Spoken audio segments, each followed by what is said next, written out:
So yeah, that word just no is like a curse. And I realized that, it's good and it's bad, to be able That's to just, correct, say no.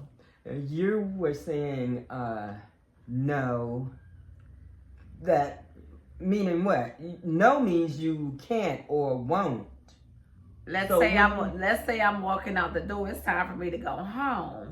Oh. And I'm asked to do something that may take me like an hour or so, and I'm like, hey, I gotta get home, because you plan things in your evening, right? So you're planning. You're already looking forward to being out the door. No matter what that may be, and when someone, and not even necessarily your supervisor, just your coworker or whomever may ask, hey, can you do this? I really need this.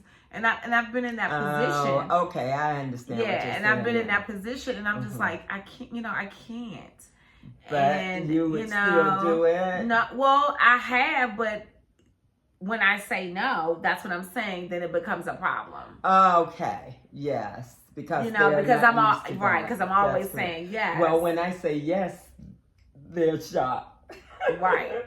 Because they're saying, Angela, I'm going to ask you this. I know you really don't such and such and such, but I'm going to ask you anyway. And when they do and I say yes, they're like, you will? Okay. Because unlike you, like I said, I have not had a problem saying no. I have a problem saying yes to something that I'm not feeling really like I want to be a part of or to do.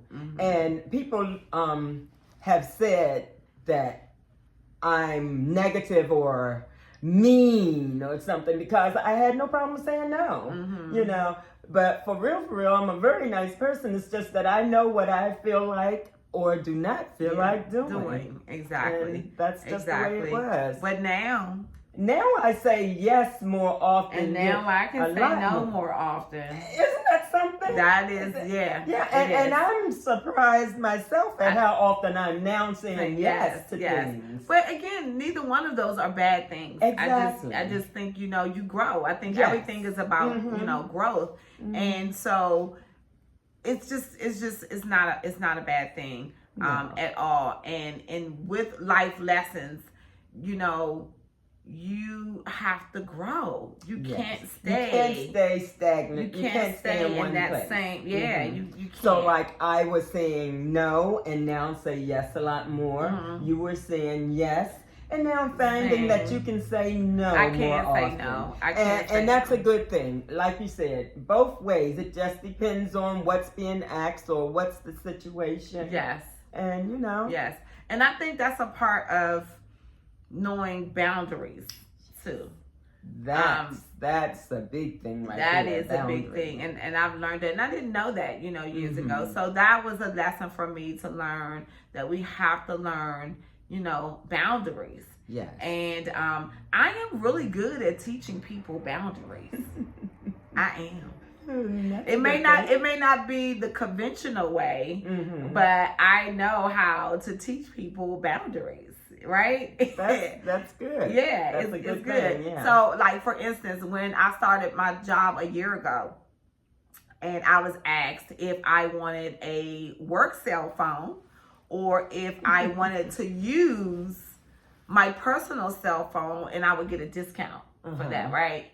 And when I thought about it, the last supervisor position that I had, when we had disgruntled employees and they were terminated, they had my personal cell phone number. Right. And once they were gone, they would leave me, they would call me or leave me text messages, nasty ones too, about what they gonna do to me. And I'm like, okay. Oh, wow. And so I was just like, I thought about that thing. I was just like, it helped you make decisions this time around. It helped me make learning from past experiences is always a good thing. Yes, and that's the boundary. Yes. That's the boundary, that we should have. And because I do believe with the amount of staff that I have, that's too many people to have my personal cell phone number. Yeah. And I was just like, what? No, one we need can boundaries. be too much if that one person is a real problem. Absolutely. So can you imagine if the one is? Can you imagine all the hundreds That's of correct. staff. And so I was just like, no, I can't. I can carry around two phones, and I don't like carrying around two phones. Right. I'm not used to carrying it around, Mhm. but I'm getting used to it. I'm very attached to it now. But excuse me, but that was a lesson for me to learn to say, not this time around. I will not do that. So I'm really good at the whole boundaries. Lessons in life. It is, sometimes you have to fall on your face in order to learn the lessons. Yes, I've learned quite a few lessons lately. Yes. I'm still learning also. And that's a good thing about And life. life is just a learning experience.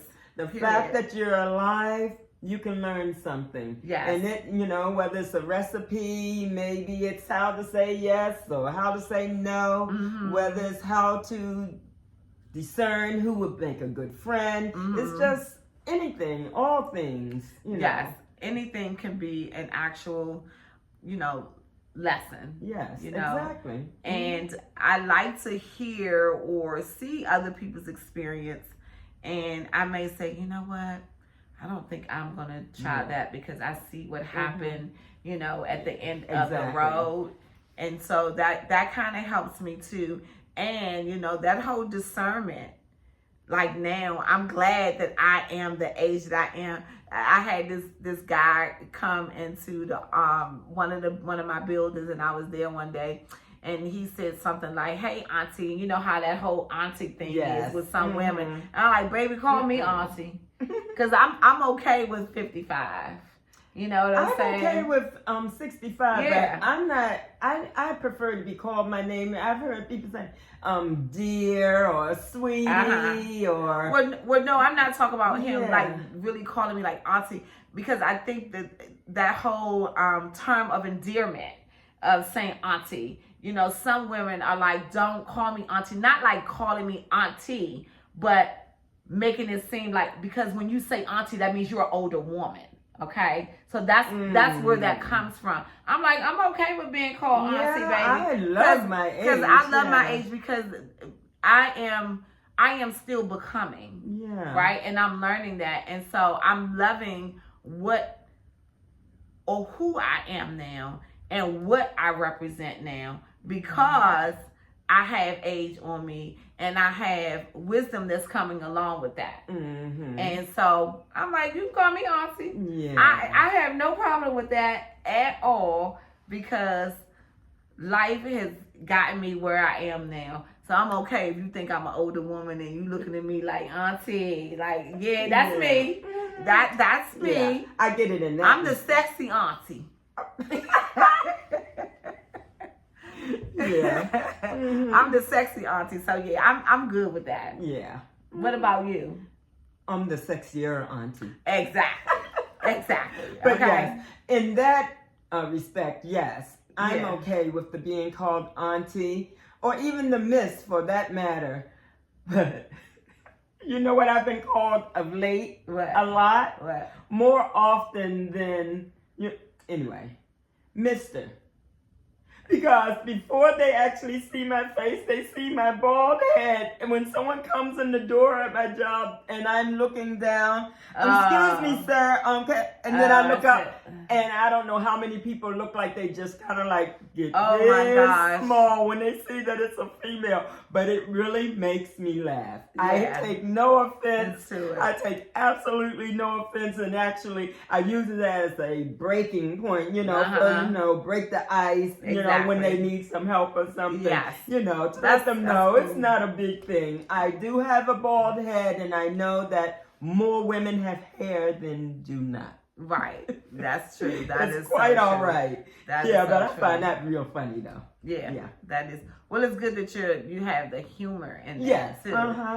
Because of course, if you got your head down, like, exactly, they don't. And it's not because of any sickness or anything like that. I think that's another thing. Because if I was ill, and that's the reason why, maybe I would look at it differently too. But no, this is just a style that I choose or chose to wear. Yes. But yeah, so yes, always learning. Always learning.